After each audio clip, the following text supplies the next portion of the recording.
Сүүдэр мэт буцхуй. 2 дугаар хэсэг.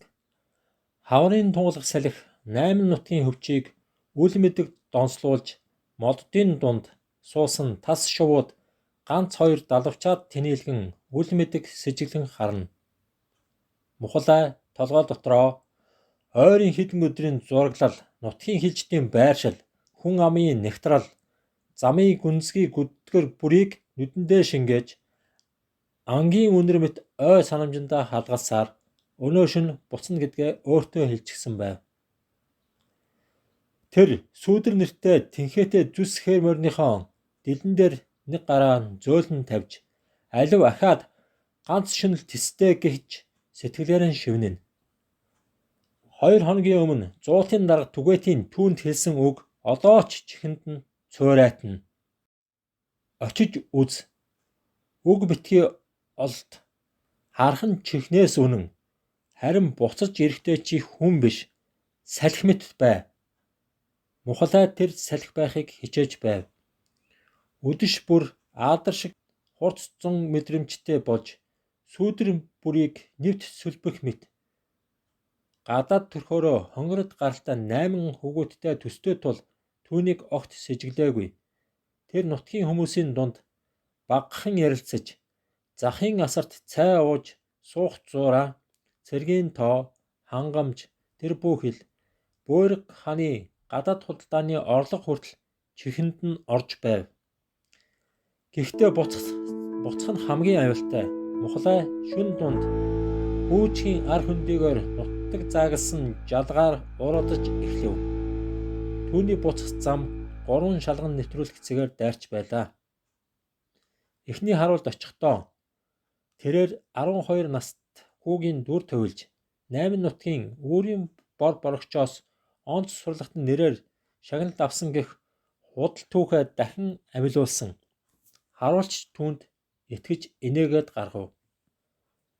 2 дахь харуул дээр харин нэгэн өвгөн түүнийг дуудаж "Хүүмэн морьчин ядарсан харагдаж байна. Хаанхын хүүхэд вэ?" гэж асуув. Тэр энгийн дуугүй инээмсэглэж үүрч явсан арваатай хүүдийг нэмж задлан харуулд өгч замын өглөг гэлээ. Мухалай өөрийн багадаа дуугүй байх нь аврал болдог гэдгийг мэддэг болсон байв. Харин 3 дахь харуулд харуулын нохой гэнэт гаслан үлэж тэр дороо чимээгүй болов. Мухалай зог тосон зогсож нүд нь харанхуйн цаадахыг шүүрэн толдов. Түүний үнэн голоосоо итгэдэг морины дэлэн дээрээс нэгэн чичирхийлэл мэдрэгдэв. Аюул ойрхон. Гэвч аз түүний талд байлаа. Тэр харуулын нэг нь өвдсөн тул ээлжийг дундаа хийсэн тодорхой болсон бөгөөд унтаж байсан эрийг сэрээхгүйгээр замаараа сэмхэн гусаж өнгөрч чадсан юм. Өглөөний нар хэрдээр цухих мөчөд тэр замын нөгөө үзүүрт хонгород 8-2-ын хөлийн харуулын гудам хүртэлх газрыг сүүдэр мэт туулж дуусгав. Тэр цэллэгэр талын гүн рүү төхөхөд уулын ингэрт утаа суунаглаж хуучин амт нөхрийн сэтгэлд хоногсон дуу хоолой өгтөв. "Хүүмэн чи эргэж ирлээ. Энэ бол түгэет. Жамхан итгэлт зуутын дарга мөн энэ даалгаврын жинхэнэ эзэн байв." Мухалай үг дуугүй бууж мориндоо талархаж чихэнд нь иллээ. Түгэет түүнийг дуугүй ажиглаж зогсоно. Удалгүй Мухалай гартаа бүслүүртэй хуурай арваа гаргаж нутгийн урд хэсгийн голын айс ав. Харуулын солигдох хугацаа хамгийн чухал нь Бөөрг хааны хангамж 8 нутгийн аль замаар орж ирдэг талаар чулуугаар зурсан бүдүүвч гаргав. Түгэет түүнийг анхааралтай сонсож гүнзгий толгой дохиод хэлв. "Чи их ажил бүтээв.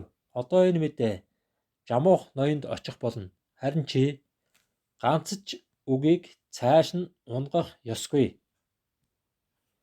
Мухалай толгой гудайлган нүд нь ураг ширтэнэ.